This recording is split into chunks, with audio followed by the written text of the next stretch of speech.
ये हमारा 20 साल से भी ज़्यादा हो गया है जो कंटिन्यूअसली हम लोग यहाँ पे आ रहे हैं और अपने गुड्स का, अपने सामान का प्रमोशन एग्जीबिशन कम सेल के लिए यहाँ पे प्रस्तुत होते हैं हम लोग। इस बार तो देखिए रेंज जो है हैंडलूम की जो हमारी साड़ी बनती है 5000 से स्टार्ट हो जाती है, बट अभी वो ऑफर भी चल रहा है तो यहाँ पे हम लोग इसको 1000 में अभी अवेलेबल है प्रमोशन के लिए। तो 1000 रुपये से लेकर के 2,80,000 रुपये तक साड़ीज यहाँ पे अवेलेबल है जो हम लोग प्रमोट कर रहे हैं अभी। सर तो आए थे तो उन्होंने ये कहा था कि हम सरकार मदद पहले भी करती रही है और अब भी करेगी और आगे भी करती रहेगी। तो आपकी जो भी समस्याएं हैं आप उसका समाधान सीधा उन्होंने अपने ऑफिस का हमें लिंक भी दिया था। लेकिन उसके बाद से भी मतलब देखिए काम तो ये आगे बढ़ रहा और आज की डेट में अगर मैं मुबारकपुर की बात करूं तो जो पावरलूम जिन्होंने हटा करके हैंडलूम को पावरलूम में शिफ्ट किया था, अभी दोबारा से वो लोग पावरलूम को हटा करके हैंडलूम में शिफ्ट हो रहे हैं।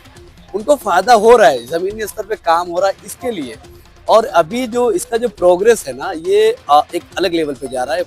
मशीन का काम लोगों को नहीं पसंद आ रहा है, जेन्युइन चीज़ लोग समझ रहे हैं और जो हैंडलूम का आइटम है और उसका जो फिनिशिंग, उसका जो टच एंड फील जो है, देखिए उसका कोई मुकाबला नहीं है, वो अलग है। इसलिए इसकी डिमांड हमेशा रहेगी और आगे भी रहेगी। देखिए साड़ी जो होती है ना सबसे पहले होता क्या है उसका बेस जो होगा वो 100% प्योर कतान सिल्क जो होता है वो होना चाहिए। तो वही सबसे महंगा होता है क्योंकि वो रेयर कीड़े से वो निकलता है धागा, ठीक है।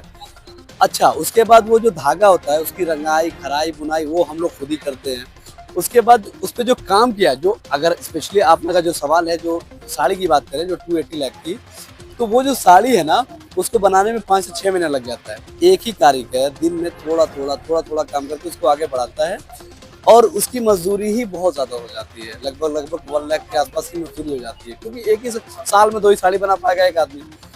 तो इसीलिए ये इतनी खास हो जाती है साड़ी। अब ये ऐसा भी नहीं है कि मशीन है आप एक दिन में 4 साड़ी बना लिया आपने और वो ऐसे आ गई मार्केट में। उसकी डिमांड हाई है, सप्लाई लो है, इसलिए वो डिमांडेड आइटम है।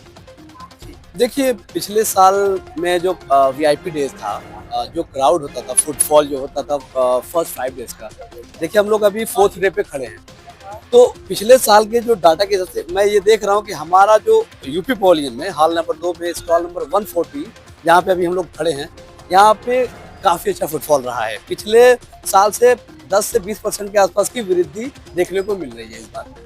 अभी के बम ब्लास्ट की अगर बात की जाए तो स्पेशली अगर मेरी बात की जाए तो मैं तो वैसे ही सोच रहा था कि शायद इसका इम्पैक्ट इतना निगेटिव आएगा कि हमारा ये जो बिजनेस है ये शायद निगेटिव में चला जाए, ठीक है।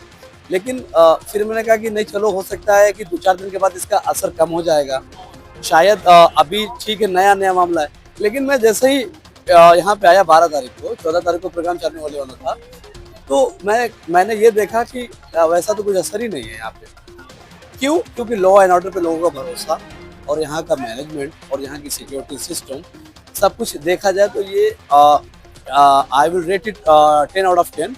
इसीलिए यहाँ पे जो मैंने बताया कि जो वृद्धि हो रही है फुटफॉल की वो इसी कारण हो रही है।